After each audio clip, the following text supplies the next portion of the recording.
Hi, I'm Emma Lucy Knowles, and you're listening to Your Superior Self. Emma, I Hi. I have a little intuition hit that this is going to be an amazing conversation. Yeah, me too. I'm excited. Author of The Life-Changing Power of Intuition, Emma. Like, what inspired this book for you? That's the book I keep wanting to write, but they won't let me write it yet. So Well, I'm kind of glad we want to have that conversation. who's I think they? in exactly the man, the publisher at the moment, but I think in the UK we have to take these things quite incrementally. So the first book I wrote was about crystals, then I did one about auras, then we're intuition. It's a kind of a more of a gradual build, because my story is quite dramatic. And I don't think it makes people feel uncomfortable. I think it's a bigger conversation that maybe some people aren't ready to Mm, have yet. But mm, I have been playing in spirit space since I was a kid. Well, I'm 38 now. And since I was about 7, I've been obsessed with crystals. My sister wanted to buy nice, pretty things. My pretty things were crystals, and I wanted to make jewelry out of my crystals. I was going to do all these big things that I envisaged, and everyone was just shut it down. They're like, no, you won't make any money playing with rocks. La di da di da. And when I was about 11, I used to sit. My dad kind of built this 2-story kind of glass window. And I used to sit on the second floor, like looking out the window and watching all the light. And I could just sit there like a cat for hours. And I realized now I was meditating. But at the time, it was like I just went into the zone. I could just sit there and just have no thought, which is wow. Like now I think back, it's such an honor to have that. Like it's such a rare thing to be able to achieve. But one day, like my grandparents on my mum's side, they both died before my sister and I were born, but I was obsessed with them. So I'd always be like, what happened to grandma and granny? What happened to grandma and granny? And they're like, died of a broken heart, let it go, move along. Just little things as well would happen. Like I knew that my dad had a daughter from, I didn't know he was married before, but there was just these things that I keep saying and everyone just shut me down. But then this one day, I was sat in my cat spot, and this man walked towards me, but it wasn't like you and I talking now, like it wasn't like a physical person. I always say it's more like a tracing paper in your mind. It's like this overlaying of a situation happening in a reality, but within your reality. And he said, I killed your grandmother. So I kind of lit up, because when you connect with spirit, it feels orgasmic. It feels like your whole body's like, wow. And I think I was so excited. It's like a sugar rush that I ran into my mum and I was like, Granddad killed Granny, Granddad killed Granny. And she was like drying her hair, and we were all really close. There's 4 of us. We're a really close family. And she dropped her head down and she's like, no, you're wrong. Like, and she looked so hurt. And obviously I'm an empath, so I'm like, oh God, like I am as weird as everybody always thought with my imaginary friends and all this stuff. And I walked out that room and I was like, oh, right, I'm going to try and be very normal and I'm going to be like my sister. And the more you shut this sort of stuff down, like the louder it gets. So lots of sleepless nights. I kind of felt everything. I lived in a very kind of energetical house, but they kept me awake like all the time. But I was like, shut it out, shut it out, shut it out, shut it out. Until a couple of years later, it came out that he'd had a nervous breakdown.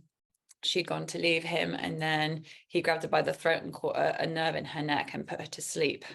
mm, And she died. And my mum had found her when she was 24. My mum was 24. So 20 years later, he died in that period. And she hadn't dealt with that at all. She definitely had not forgiven him.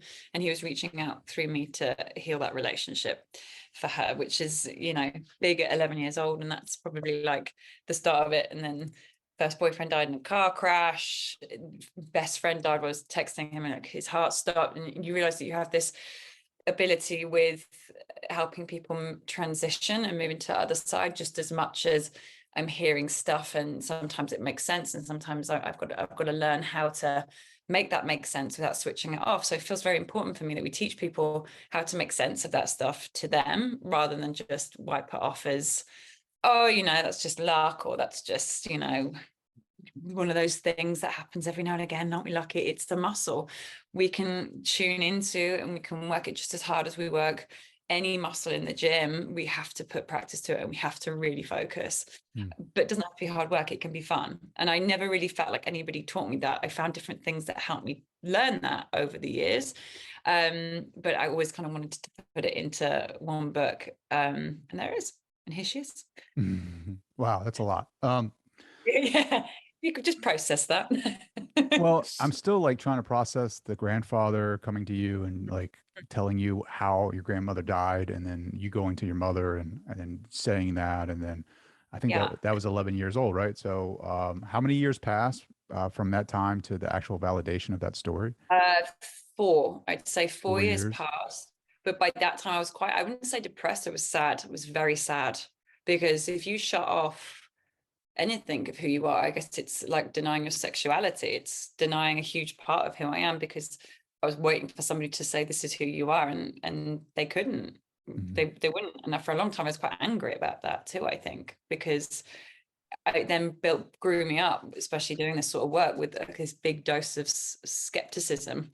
But then I realized that's again my greatest superpower, because when I'm working with clients and we're doing readings or we're doing tuning in or we're doing whatever we're doing healing, I triple check, quadruple check everything. I challenge spirit all the time because I'm like, okay, so it's put that healthy dose of check everything into that, Mhm. so that I'm not just off the planet, which perhaps I could be if if everyone was like, yes, so right, and it's brilliant. Like So I like spent checks and balances, right? absolutely, absolutely. So when you found out that what you had seen was true, right? Because why would 11-year-old girl know this, right? And then say to a grown up, your mother, and then you had that validation, although that could be saddening, right? Like, yes, that is a tragic incident or event in your life that had to feel good as far as validation that you weren't just making things up, right? Or that wasn't Or crazy. crazy, right? Yeah. Yeah, and I think, my parents come from kind of, I want to say like normal. We're from up north here, so actually from working class. My dad's kind of from Huddersfield, which is a small country, like village, sorry, in Yorkshire, and my mum's from Nottingham. So it's grafting energy. They're grafters. So for your daughter to start kind of coming to sort of saying all these kind of slightly whipsy wavesy things, like I know my dad gets it on his own level, but to hear your child saying that, I think it's easier just to kind of box it and Mhm. push it away, because it's how do you deal with that. Sure. With And it being how to do it. what I love about your book is it like is a um it is a guide in strengthening that, right? Like for people Yes. that think they're just average. I think we have this ability to tap into that intuition and really find out who we truly are. Yeah, And totally. you've demonstrated that through this book.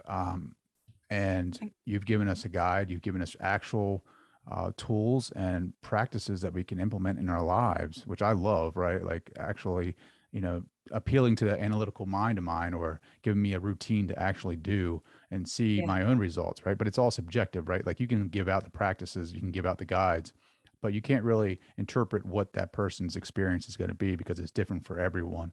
And I think that's where exactly. people get caught up because they hear your story, Emma, and they're like, "Oh, well, that's not happening for me," right? Like, but Right. they may not even be noticing what is actually happening for them because they're so wrapped around what happened to you. Absolutely. And I think people go, oh, it's easy for you. And I'm like, it's not actually, you're coming from a much easier place than me. Like I've completely cut myself off before. I have kind of had to spend a whole year once, like in a wood with a guy that used to work in the Secret Service, like kind of coming back to that childlike innocence place where I could actually play with it. And because I was coming at it a place where I was attacking it, and I loathed it and I hated it. And actually, it's saying you've got this ability, and it's about how you, exactly like you said, like how does that work for you? It's the same thing with crystals.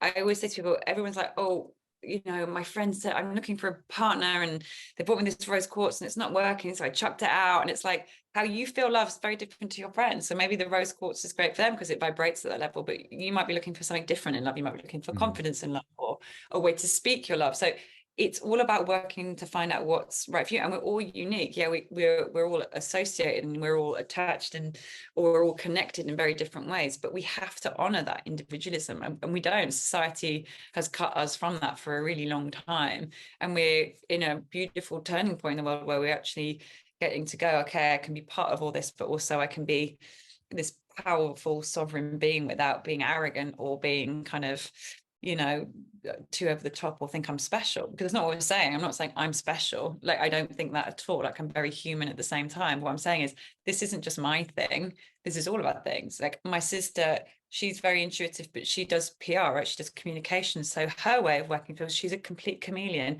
She can switch into how to change her energy to work with that person that she's in front of. So that's how her intuition works. And we all have a different way of doing it. And it's about honing your own art rather than shutting it down because it Sure. doesn't look like someone else's. I think you're special in the fact that you found your own path, right? Like you've done this for yourself. You built your own path out of you've created it and molded it to the way that works for you. And a lot of people want to take the nice concrete path in the park that's been walked millions of times, and you know what Yeah. results you're going to get. You're going to get to the Yeah. other side of the park. Well, some of us like challenges, like myself, and we like to create our own path, and we have no idea where we're going to end up. But that's a part of the Right. journey. It's a part of life. I think when we're too concrete about things as well, I think it's important to be part of the kind of the creating, which we talk about in the book as well. Like, how can you start to manifest? Because I think manifestation is like a big buzzword right now, isn't it? But it's about also knowing that it's an incredible practice and it's an incredible part of helping you shape, but also knowing that there is this higher power that will say to you, that's great, but try this. And that's the bit that we really fear, because if it's out of our control, we really fear it. So when we kind of get into that spiritual bypass thing of kind of like, my higher self said that I don't have to talk to you like this because and it's like you got to keep coming back in and finding that way through. We'll talk about the manifestation, right? How do we get into that, that space, that powerful space that's inside of us to actually create things in our reality? So I'm actually doing my next book on this exact thing, but I'm doing it with crystals because I think it's about how you heal within yourself too. So if you have a belief, if I have a belief that I just attract friendships that are very takey, for example, and I heal and I work on it, but energetically in my aura, within my being, there's still this little nugget that sits there that says that, and it's signaling that out. So I will then meet somebody who crosses that energy and they're like, oh, I need a friend that gives all the time, and we connect like that. So manifestation is a lot of kind of beginner's luck, definitely, when we have that childlike play and expression, and we can kind of go into that space of kind of daydream, not make believe, but manifest believe. And then there's also this other layer where we have to do the work. You have to do the healing. What is still in your way of getting you out of your way to getting to that? For me, like I'm so blessed because years ago, as again, probably around the same time, 11, 12, I was obsessed with the Beatles for no reason. I heard it in the car with my dad and I was like, oh my God, they're amazing. And I'd listen and listen. It would just make me feel good. So I'd play on my N64.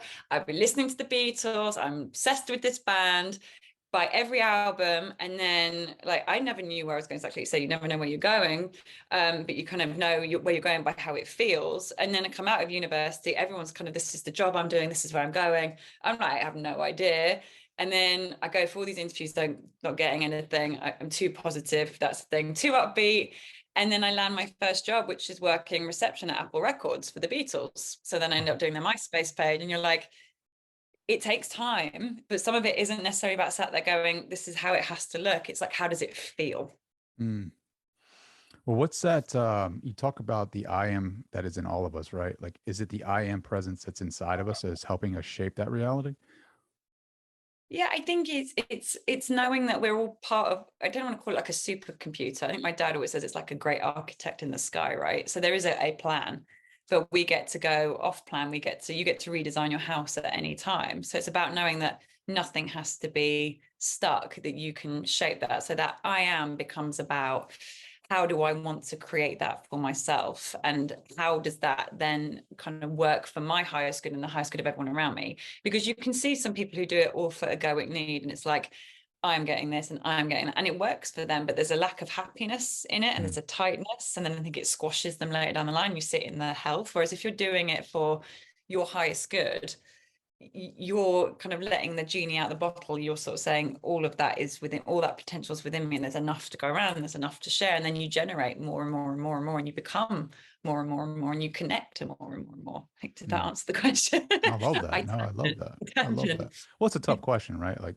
the I am presence. It's really like asking somebody, what is that? The God that's inside of us all, right? Like that connection to that architect in the sky. And it's like, who really has that answer, right? Like it's through this experience that we conceptually, I can say that and create a model for that. But experientially, like, do you know that? And the only way you can know that is by through your experience and through your life, right? So we all have this understanding or, idea of God, but then again, we're putting it into our own like little subjective Oh, boxes yeah. of whatever we've been conditioned with. And I think, I love what you're doing because you're having a great time, right? Like with crystals and intuition and writing books and just living your best life. I'm 39, so when you say N64, I know exactly what you're talking about. Uh, The best years ever. Man, I miss those days. Yeah, I know, right? God, Um, golden. Yes. Yeah. yes.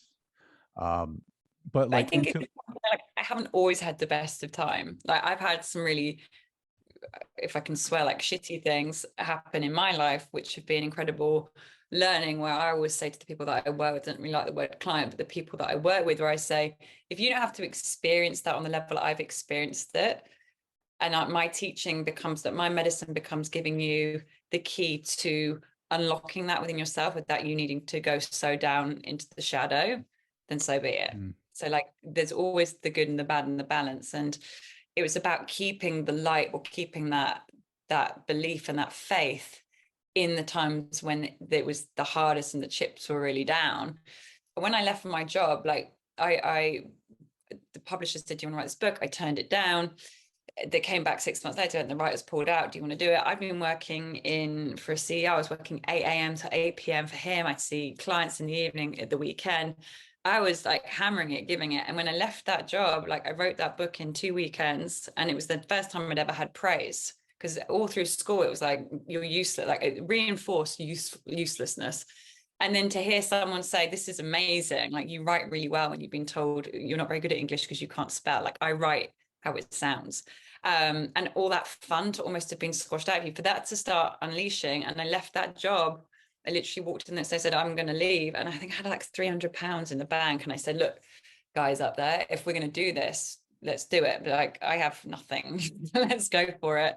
And that's that level of faith that I think some people might struggle with. And yeah, they've had stuff that people that have come and they've helped. And so it's been a learning, but it's about knowing sometimes that you have to tune in and go, is this the right thing to do? Is this the right thing? And having that muscle, that intuitive muscle that goes, yes, now's the right time. Because for years, people saying you shouldn't be here, leave this job. And I was like, the time's not right. But when I felt it, when it clicked, I was like, this is it. That's how I know all this is going to land.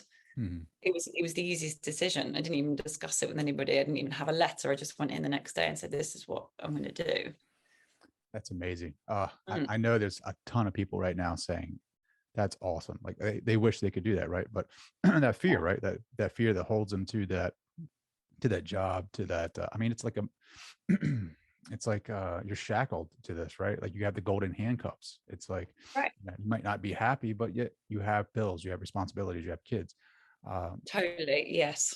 So, I mean, when you left your job, right, and were you conscious of all the help that was coming to you, that was like the universe taking care of you, or were you just kind of like, oh, that's just kind of coincidence that this is happening right now? No, I felt it, because for a long time I was very unhappy in that space. It was a very hard job. Like you're working for a man who's very driven. I'm not particularly motivated by the material or kind of the success like he is, but my job was to support him. And I learned so much about business, because had I not done that job, I was like a business assistant. So had I not done that, I couldn't run my own business. So it's about finding the blessings in those moments. And on the days where I was like, oh God, I really can't be bothered to go in, like, oh, my energy just doesn't want to be here. It was like, okay, how do I make this useful time rather than sitting and complaining? I'm on the bus, I'm doing my gratitude, I'm kind of working out, how does this feel? Like I'm envisaging, like, how does better feel? Like, where do I want to be? And there was many a time I was like, I never really even reached out to a recruiter. I just knew that through meditation, through kind of these exercises that we talk about in the book, that actually I just have to know when the right time. It's like when I left my last relationship, it was the same thing too. Like it was a toxic relationship, and there's probably like 3 years there too long, but it was that one moment where it tipped and I just felt my belly, and my belly went, you're good, let's go. And everything came to support it. And even when I left that job, they all turned around to me and they supported me. I didn't think my boss was ever going to let me go, but he supported the whole thing. And when I said I need to leave early, he supported it, because that's how I knew it was right. If everything Mm, plays in your favor, it's because you're going in the right way. If everything's starting to feel like, you got to kind of come back and get a little bit stronger and not give up on it, but just the timing is everything. Sure. I love that. I also love this one little passage here. It's like page 93. I'm going to go ahead and read it. Just, I'm going to get your Please. thoughts after it. So, you are more powerful than you can even imagine or will ever really know. We tend to condition ourselves into accepting what is given to us, believing that what we get is what we deserve, and not asking for more just because, well, why should we? Every so often, though, we have sweet moments of rebellion when our brain feels as if it might implode with one more crushing, self-annihilating thought, where we feel a fire in our belly or a kick in our gut. It's a cycle we need to break or even to unlearn to start to consider that instead of us being average human beings, we are all hyper intelligent forces with our own unique scale and with the potential to connect to a greater force. I resonated with that 100%, right? And I just want people to realize that. When did you realize that for yourself? Sometimes I still am, but I think like I think I had to hit 30. Like I think I had to go through wanting all the things that my friends wanted, recognize that I was trying to be normal when I'm not, and actually not being very grateful for not fitting in and not being very kind of inspired by like being very different. And then when it hit that sweet note of, oh, maybe I'm not meant to, because I think, we're being sold to all the time. So you sold this dream of life right out the womb, right through school, and it's shut you down, shut you down, shut. Some of the greatest bullies I know were definitely my teachers at school. Shut you down, shut you down, shut you down. Oh, you've got a spark. I don't have that spark. Squish that out of you, right? And it was just that moment of I don't fit anywhere. And then finding complete peace in that moment. And I'm like, I fit in because I connect to something great that we all do. And then to kind of take a step back and just watch everybody and watch some of the most amazing people I know and I've been lucky enough to work with who've got so much potential and so much talent, and watch them waste it trying to squish into a relationship, into some things that are quite basic things that we think we should have as human beings. Mm, It was soul destroying. I was like, I was meant to always stand back so I could look in. And at mm, that moment, I was like, we've got so much potential, and I now need to start honoring that rather than berating it. mm. Stagnation is death, in my opinion, right? Because I Yeah. was the same way that you were. Like I really never really understood who I was or what my curiosity was until 33, really. Before that, like you, like I was one of the pack, really. I mean, I had this uh, mm, probably this innate knowing that we are more powerful than what we believe we are, but because of my conditioning and everything that's dogmas, Hmm. programming, everything growing up has turned me to look away from that and to really plug into that societal machine that says you need more, you need to be a consumer, you need to be successful by having a job, a house, and kids in a car, and all of Yeah. that, which is fine, right? But I think it's after you accumulate that, right, and you look inside and you're like, what is left? Is this happiness? Because it doesn't feel like it's happiness. Not that it's wrong, but it's just like there isn't a spark there, right? Like it just feels like I'm being told what to do and I'm following directions, really. And when I complete those instructions, now what, really? Where's that flame? Where's that Right. fire? Where's that sweet spot? Um, and I just your story, it just resonates with me like 100%. And I loved a Love. lot of the practices that you have in this book. The one that I really liked was creating a sacred space, right? And I wonder if you could just really quick go over that. Sure. I think our whole house is our sacred space. Our body is our sacred space. Like that took me a bit longer to realize that my whole body, I know everyone goes, my body's my temple, but I think sometimes we take those things that are actually truth and we make them so gimmicky that we ignore them. Again, that's rubbish. But actually growing up, my bedroom was like my haven. I knew I could go in that space, spirit was there, the energy's peaceful. But anyone walk into my room, it'd be like, oh my God, it's amazing. How do you do that? So it's about making it like feel childlike, but not in a sense that you've got like Barbie posters everywhere. It's about creating this kind of energy hub where spirit is with you all day, every day, waking, sleeping, you're with spirit. But you have got that spot that, like when you're sitting at a games console, when you sit there, you're plugging in, and that's it, you're focused, I'm here. So that when you arrive there, you've had a crappy day out at work. When I get back to that space, even if I can't feel spirit because there's so much going on around me, when I come into my home, I've got this designated space, and in my family, that they will respect when I'm in that space. I'm connecting, I'm in that space, and that's just what it is. And it could be the entire room, it could be your entire living room. But for me, having, and you'll see it in churches, you'll see it in every religion, they've got a level of something that they pray to or they mantra to, whether that is a Buddha or it's the cross, whether it's kind of a deity. It's focusing your intention on love and putting things therefore that you love in that space bounces back to you like a mirror, the vibration of love into that space. So you're calling in the purest of energy. I put pictures of me as a kid when I'm really happy.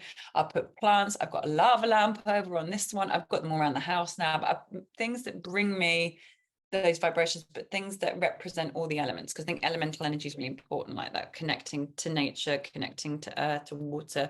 So it's about bringing in things there that feel good. And you might not have loads of room in your house, and for a long time I just used to use my windowsill, so I'd have a little Buddha and a crystal and all my intentions, and then it just starts to grow. But it's about designing it in a space of what makes me feel good and not having clutter around me. But these are things that are markers that when I get there, and I know this energy is coming in, but I might have days when I don't feel like that energy is coming in. So I've got these things around me that when I look at them, they're provoking that feeling within me. So it's creating, like going into a church, you're creating this mini space where when I'm here. And the more you use that energy, the more that energy just flows within that space the minute you get there. So I don't think you need to do anything desperately special. I don't think you might want to do sound bowls, you might want to like light incense and do all those things really very clearing for that space. But as long as it's a space that when you sit there, you feel good, the light's right. If you like a lot of light, get it in the light. If you like shade or coolness, or you want something darker, just find that spot. And we do a whole exercise in there about finding your space, because it's not always the place where you think it is. Like for some people, it's the bathroom. For some people, their sacred space is out when they're running. You know, it's finding how that works for you. Mm-hmm. Are you still running in the morning?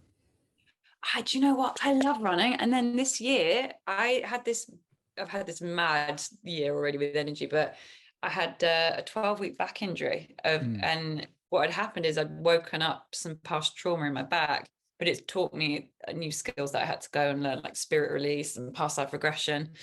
So I really miss running. So now I'm swimming. Nice. Yeah, I run in the morning too. It's like my it's my sacred space. It's going see the sunrise, right? And being in that little spot and yeah, feeling the energy, the new energy from the sun, and right. soaking that in and taking me out into the battlefield of life. It's true, And right. yeah, it's just amazing. We take that for granted because we need that sunlight in the morning. When my sister's like sunglasses, I'm like, let that sunlight in, because you're gonna get that all transitioning to melatonin. You can have a much better sleep. So it's not just about getting in the light; it's about letting your body do what it needs to do as well. So, oh Sure. gosh, if I could run, Past life, manifest. yeah, past life regressions, right? Like Yeah, hypnosis. I'm yeah, really interested in that right now. Like yeah. really interested. Like I'm loving it. what's your experiences with that? Oh, I've been doing past life regression probably since I was about 18, because it was the one place where I know I can go to a great space and I can create that space when I'm doing healing work with people, because I see these films for them, but I could never really, I can do it for myself, but you struggle because you start going, I can't see for myself. It's noisier. So for me, going into regression is just like to trip, because it kind of, you just fly. And for me, it's like, couldn't recommend anything Are you better. facilitating that, or are you going to Do a now, yeah, practitioner? yeah, You are. yeah. Oh, I do now. I've got this wonderful woman. She's 70 years old, And like, I think in the UK, like you could pay, I don't know, like £600 an hour, which is what, I don't know in dollars, I don't know the conversion, but it's for me, she charges like 120. So somebody, that's also important for me. It's about make sure you pick the right practitioner. Just because someone charges the earth doesn't mean they're the best. Sure. Yeah, I mean, you got to do research. I mean, that's with anything really. Yeah. And you really got to resonate with that person. Um, that's great though, because I've really gotten into, I don't know if you've experienced it, QHHT. I don't know No, if you ever tell heard of me. that. So that Uh, is Dolores Cannon. Have you ever heard of her? yes, that's exactly what we're talking about. Yeah, yeah, yeah. That's With her Liz. that's her You don't know. practice. Yeah, yeah.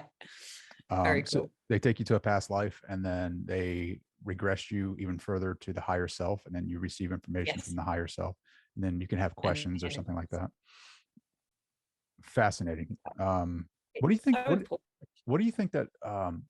So she calls it the subconscious, right?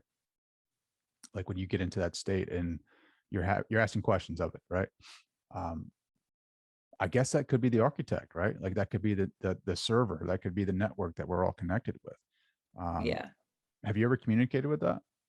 I do. I communicate with lots of different things. I kind of, this is a comfortable space to talk about it. I kind of believe that we're moving, not like with time, we're moving through it. So I think there's different pockets, and that's from what I've experienced. When I connect to things, we don't always go back to the same place. I'm not, even if we're going past life, if we're going high, like planetary, or if we're connecting to different extraterrestrial, or you could be connecting to, for me, when I kind of started to go into that space, I'd meet something that was called the council, and then I kind of get a bit frustrated with that, because again, that sometimes even those high abilities feel a bit man-made, because I'm like, I know I can go higher than that, but again, it's just another feeling energetically, even at spiritual level, where something somewhere has been implemented to keep you down on your level. So definitely, when you're exploring that space, always going with the mind of, actually I can go as high as feels good and comfortable as I'm ready for. Well, when you go higher, right? Like what kind of information are you receiving? Well, I did a lot of kind of like release from like energy, and how to release things from illness or jabs. We're talking that sometimes some stuff from politics comes through. I get information and stuff that's coming maybe for clients that week. It's just it's expansive. Book stuff is always downloaded in different spaces, and also a lot of my healing happens in that Mm, space, kind of things where I've known something to be true, and sometimes I think we need a bit of validation, and maybe where someone's gone, no, that's not true. That's another great space where I can just kind of just bounce it like a mirror and go, I kind of felt like this about this. What do you think? that's awesome. Do you well, I'm sure you're at a point now where you really don't need a whole lot of validation for that, right? Um, but some people do. Like I'm still in that space where I'm kind of like, all right, I'll have communication with what I believe to be my higher self, and then Yeah. it'll say things to me, right? And I can't lie. I mean, a lot of it feels great, right? Like it's Right. pushing me forward in my life towards life goals and aspirations and my dreams. But then again, it's like there's a fear that, is this just my egos, or is just me making this up? Like, is this my imagination? Like And why I'm gonna, me? yeah, why me, right? Because I don't want to look like a fool, right? Like that's the fear. I don't want to be like that guy that's like, saying this stuff and then yeah, hey Trey, man, that didn't happen, dude. Like you're a little out of your mind. But that's where the faith comes in, right? Like um how Always, as long, I always think, like I was saying, it's about, as long as it's for the highest good of you and for all, you can't really fail on it, because as long as it's for not just you, it's for all, because we are all I am. I mean, that I am is interconnectivity.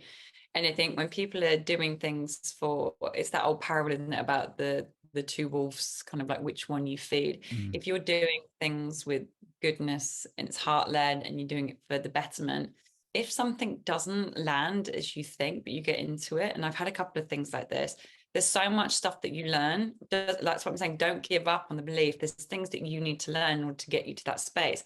And also, like, time is completely man-made, right? So you might be like, well, I'm on a clock here. I got to get going. But you're doing your work, and you've got to take, for love, for example, or even a business connection. If you've been doing your work and you're like, say, up here, and you're wanting to bring in this great big vision, you have got to wait for spirit to bring towards you those people who are meeting you on that level. Because if someone meets you under here, they'll either try and pull you down, because that's just human nature, or they'll scramble over the top of you to get higher. So sometimes it's about, you have to have trust in that timing, that everything is coming to you as it needs to be, ready and healed, so that you're not going through this being healing work, that this is just stuff that you can then enjoy. And that's why I feel like I'm having fun now, because I've released the need to learn the lesson. It's like, I'm not going to rush. That's awesome. Patience. Yeah. There's a quote. There's a quote in your book that I really love. Right. You have feared your intuition and avoided its truth. I don't know if you remember that or not. I don't know if you could elaborate on that. Well, it's a whisper, and it's exactly like you're saying. So ego and intuition use the same voice in your head. So my voice in my head sounds like this. So when intuition's going, oh, you could have this, and it could feel like this, and go and do this, or da. That feels really nice and fanciful. But when that same voice goes, you're useless, you probably could do losing a few pounds, and nobody really likes you, da. It's the same voice. So how do you determine which one to use? Because the ego voice is much more real, because you can prove it. The intuitive voice, I can't prove, therefore, okay, I'll just ignore it. But actually, if you spend that time sliding the switch into, I'm going to listen to that voice and practice just not shutting that voice off because it's useful. That's the voice that says you're getting too close to the cliff. Stop, don't, I'm just like a little, but you can use it as a guide rather than to lead the pack. And that's why they always say you've got like the angel and the devil on your shoulder, right? But it's about listening into that one and always coming into how does that feel in my body, and not bypassing. So if spirit is saying you're going this way, don't just then go, oh, okay, no, that's it. Yeah, that's it. I'm sorted. Then I have to go back 10 steps. Okay, what do I need to do in order to get there? What do I, and asking that every day, rather than going from hearing the kind of the epiphany and then sliding straight into ego, which is I want sugar, and it tastes good and I want it now. Going every day, kind of like tempering the beast, but knowing that it's the same voice, but it's different aspects using the same voice. So I always teach muscle recall for, like, I call them tells, because if my spirit is saying go left, and I'll have to sit then and go, okay, is that right? And then I'll build the muscle so that if it's a yes and it's a pull in my belly, or if it's a no, it might be a burn in my heart, I'll know that I'm definitely using the right voice. Because ego is smart. It will start to talk to you with like intuition does, but it uses very different language. It's harder, it's harsher, it's sharper. Intuition's kind, it's loving, it's everything a mother should be, that kind of nurturing. Whereas this is like a drill master. It's run, it's sit, it's don't get up, you're being lazy, which you need a little bit of to motivate yourself. Sure. So don't cull one, find the way in which you can slide up the scale. I think you call it your intuitive yes and your intuitive no. And there's actually a practice that helps you find that for yourself. Absolutely. Is your intuitive yes in your stomach or in your belly? It is in my gut, but this is where again ego gets a bit cheeky, because it then knows that. So I'll always try and say to people as well, like, language how it feels. So is it like a punch in the gut, or is it a tight in the gut? Because if ego goes, oh, it's in the gut, and you can hear it, what you want to feel in your whole body is where else am I feeling that punch, or where else am I feeling that tightness? So you use your whole body over time rather than just those bits. I love it. What do you think intuition is? I mean, that's a tough question, but I mean, for me, I feel like we are, like, life, or the universe is this great big octopus, if we can look at it that way. And there's like, we're like a tentacle, and at the end of each tentacle there's a human being coming back into this one sort of source computer. And I think intuition is the vibration of the purest form coming from that source, saying this is what you deserve and this is what's good for you, and it's our choice whether we choose to listen to it or we don't. it's funny because I just used that example or metaphor to my wife, explaining this to her. It's funny how, synchronicities, right? Beautiful. I think that for me, intuition, like you said, it's a muscle. It's And if you haven't used it, right, like you'd never trusted it, you just closed it off because of, people are saying, yeah, what do people have told you that you shouldn't do things or you shouldn't listen to this or blah, blah, blah.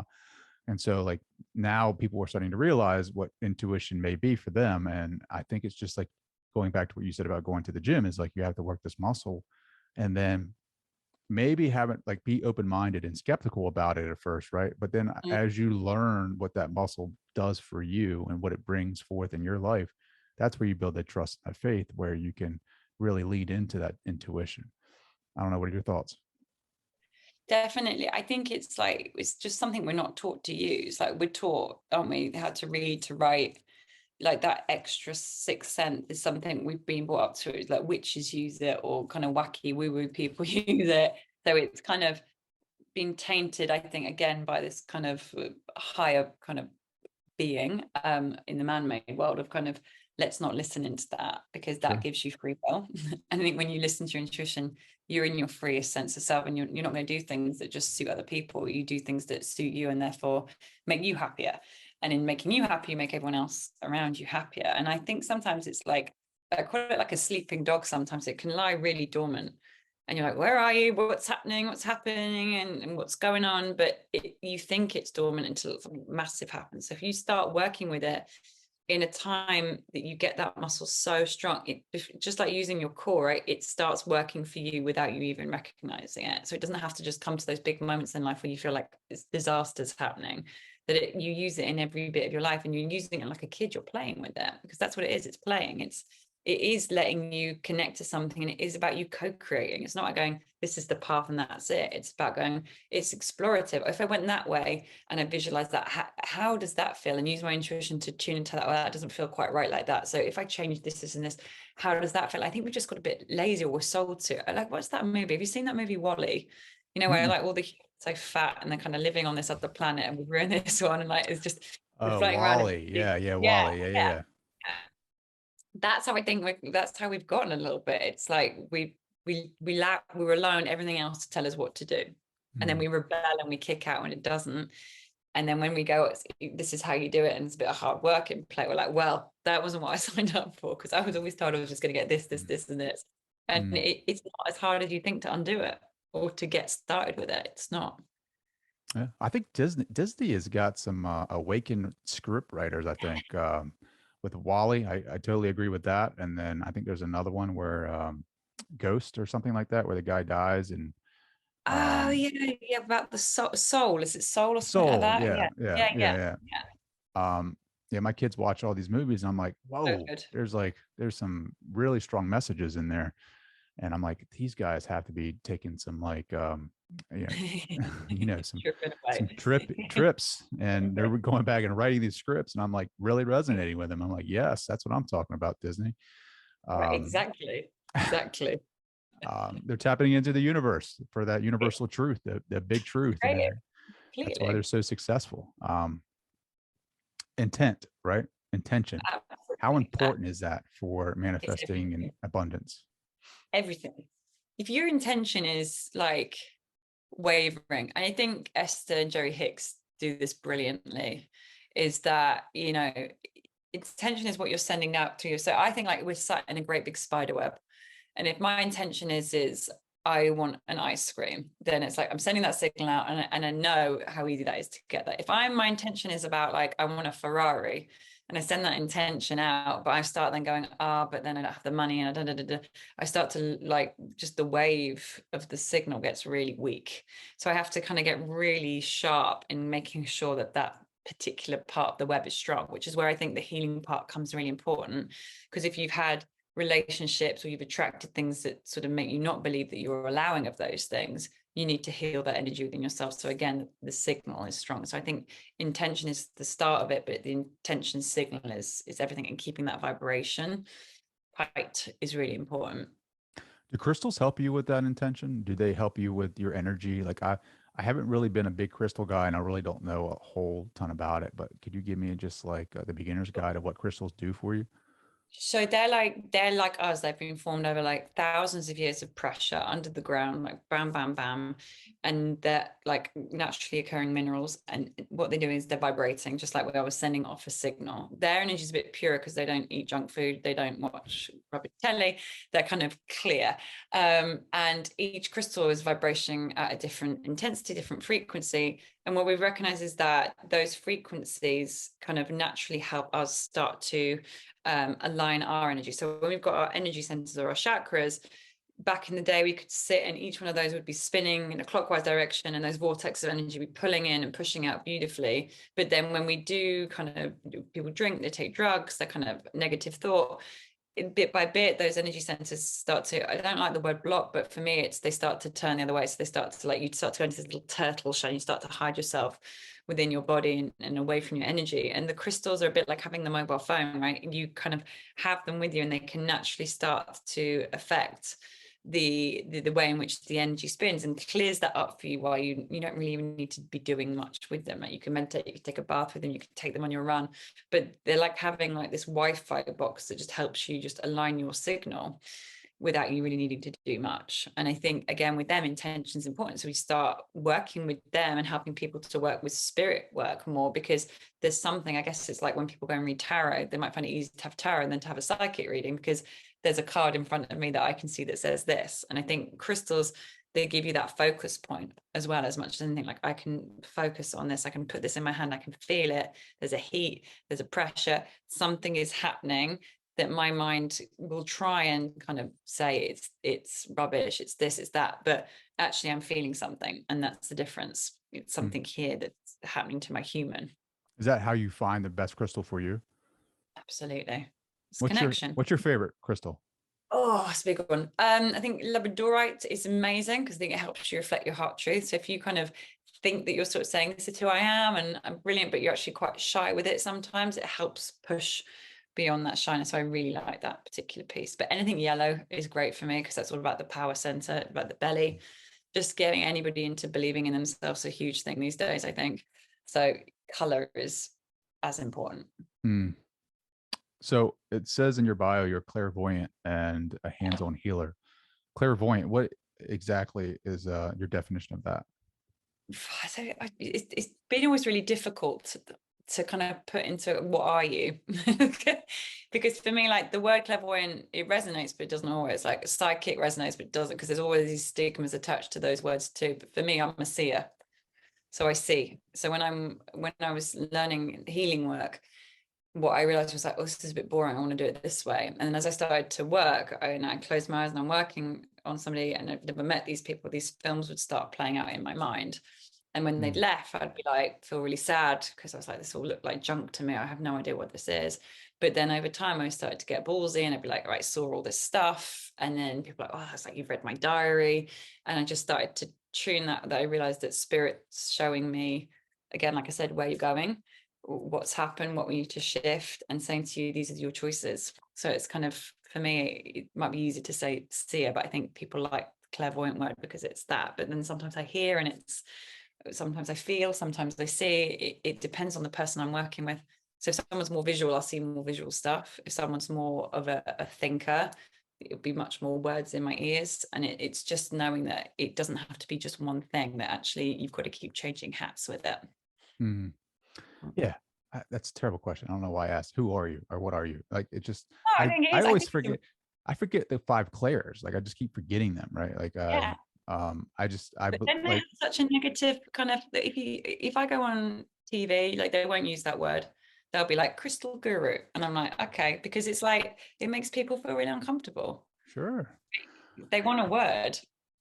Yeah. And Crystal guru. it, yeah, I Um, think guru is a worse word, but that's fine. That's fine. uh, so yeah, I mean, your books, you have your first one's about crystals, right? Yeah. So Second if one's about anyone roots. who's curious about crystals and what they can do for them, they can just pick that up as well. Yeah, I they think can. this book is more practical in that it does give you practices to use in your everyday life, which I love, by the way. Thank you. And what's the other book? So I did crystals, power of crystal healing, and then we did a You Are a Rainbow, which is about auras and seeing some practical stuff in there too. Then there's Do intuition, you and I'm see now, auras? I do, but I kind of see them inside my mind. Like I was talking about my granddad. Some people see them around and like, oh, you're very blue, but you'll see it or you'll just know it. So again, it's about teaching people how to hype up their skill rather than write it off. And I love watching people like, well, I don't really think I'm seeing anything, but I just keep thinking of the color blue, and I'm like, that's it, that's it, that's it, that's right. That's awesome. And I think you sell crystals on your website too for people. I do, yeah. Like I only do like maybe I think I've got what 15, quite specific because I hand charge them all. Mm-hmm. So put some kind of good vibrations into that. So yeah. Emma, this has been amazing. I just love talking to you. Yes, good talk all day. I know, right? Where can people find you? Where can they buy your crystals? Where can they buy your books? Oh, bless you. Books are all on the Amazon. There's links on my website, which is emmalucyknowles.com, and crystals are on there too. I'll say hi as well. Drop me an email. Well, I can't thank you enough for joining. This has been fantastic. No, thank you for making the time.